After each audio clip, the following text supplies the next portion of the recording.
Hello guys, नमस्कार। आप देख रहे हैं यूट्यूब चैनल विद्यासागर ऑफिशियल विद्याराय 790। आज का जो टॉपिक मैंने लिया है उसका नाम दिया है एंट फिलॉसफी, यानी चींटी का सिद्धांत। आप सभी चींटी से परिचित हैं, कहना नहीं पड़ेगा कि चींटी कैसा जीव है, लेकिन इतना तो जरूर कहूंगा कि चींटी एक अजीब जीव है। आप देखेंगे कि संसार के जितने सारे जीव हैं उस सभी जीवों में चींटी अनुशासन का पालन करती है, यानी जब भी चलेगी तो कतार में चलेगी, एकदम लाइन से। आपको लगेगा कि आगे इसका नेता है और पीछे पीछे ये चल रहा है। इतना डिसिप्लिन फॉलो करती है। और हम सभी जो पढ़े लिखे हैं, सत्संग सुनते हैं, अनुशासन सिखाया जाता है, फिर भी अगर चलने के लिए छोड़ दिया जाए तो पूरा रोड लेकर चलते हैं। जबकि हम मानव हैं, पढ़े लिखे हैं, सब हैं, शिक्षा पर लाखों रुपया खर्चा करते हैं, लेकिन पता नहीं अनुशासन कहाँ चला जाता है। तो हम बता रहे थे चींटी के बारे में। चींटी में एक काबिलियत क्या है कि वो रुकती नहीं, लगातार अपने लक्ष्य की ओर बढ़ती जाती है।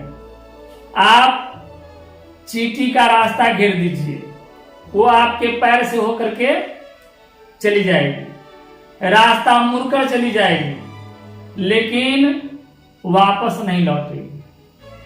हम आप दोषारोपण का खेला खेलते हैं, एक दूसरे को दोष लगाते हैं कि हम तो फलाना काम कर लेते, लगाते, इसलिए ऐसा नहीं हुआ।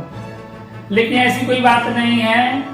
दोषारोपण का खेल खेली बंद करिए और चींटी से सीखिए कि लाख रुकावट हो फिर भी अपने लक्ष्य की ओर बढ़ते जाइए, बढ़ते जाइए, लक्ष्य आपके नजदीक आता जाए। दूसरी चीज, चींटी से सीखने वाली बात यह है कि चींटी शरद ऋतु में ये सोचती है कि ग्रीष्म ऋतु आएगी, घबराने की जरूरत नहीं है।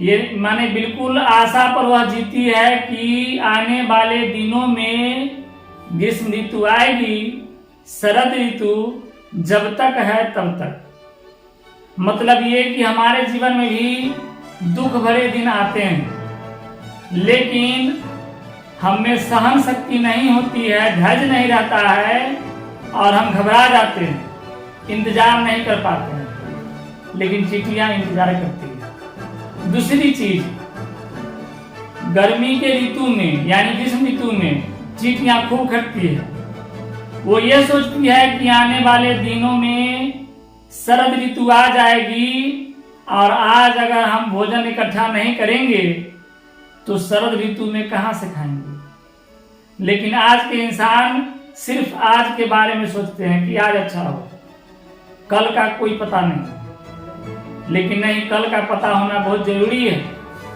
अगर आप टिकट काउंटर पर गए और आपसे टिकट काटने वाला पूछे कि भैया कहाँ जाना है, और आप कहेंगे कहीं का भी टिकट दे दो, तो आपको कहीं का भी टिकट नहीं दे, क्योंकि आपको बताना पड़ेगा कि जाना कहाँ है। उस पर जाने की तिथि, समय और कब तक आपको पहुंचा देगा, ये सारी बातें लिखी रहती है। उसी के अनुसार टिकट बनाया जाता है। तो चींटियां ये सोचती है कि आने वाले दिनों में शरद ऋतु आएगी, उस समय अपने बिल से निकलना मुश्किल हो जाएगा, तो क्यों न उन दिनों के लिए भी भोजन का प्रबंध इन दिनों कर लिया जाए। एक विद्यालय में एक सर जी अपने बच्चों से पढ़वा रहे थे, कोई पाठ था, बच्चा पढ़ रहा था, तो 2-4 लाइन पढ़ा, टीचर बोले सिट डाउन, बच्चा बैठ गया। दूसरे बच्चे को बोले कि बाबू तुम खड़े हो, तुम पढ़ो, वो भी पढ़ा 2 लाइन, टीचर बोले सिट डाउन, वो पढ़ता रहा, फिर बोले सिट डाउन, फिर वो पढ़ता रहा, फिर बोले सिट डाउन। वो बच्चा नहीं बैठा और पाठ को खत्म करके करके ही बैठा, गुरुजी शाबाशी दिए। तो पहला जो लड़का था उसने शिकायत की कि सर हम भी तो सही पढ़ रहे थे, आपने मुझे शाबाशी क्यों नहीं दिया, और इसको शाबाशी दे रहे हैं। तो जो टीचर थे उन्होंने बताया कि बेटे तुझे अपने ऊपर कॉन्फिडेंस नहीं था, विश्वास नहीं था, और ये जो लड़का है इसको विश्वास था कि मैं जो पढ़ रहा हूँ वो सही पढ़ रहा हूँ, इसलिए इसको विश्वास के लिए शाबाशी दी जा रही है। तो चींटियों को विश्वास होती है कि मैं यह बोझ उठा सकती हूँ, और आपको सुनकर आश्चर्य होगा कि चींटियां अपने वजन के हिसाब से 10 गुने वजन का सामान उठाती है और ले जाती है, छोड़ती नहीं। तो घड़ी की सुइयां संकेत कर रही है, हमें अब अगले एपिसोड में जाना होगा। लेंगे आपसे विदा। बस एक गुजारिश है, एक उम्मीद है आपसे, एक आशा है, एक विनती है कि आप हमारे चैनल पर अगर नए हैं तो मेरे चैनल विद्यासागर ऑफिशियल को सब्सक्राइब जरूर करें, इस वीडियो को लाइक करें, शेयर करें। मिलेंगे अगले वीडियो में, तो तक के लिए अपना ख्याल रखिएगा। जय हिंद।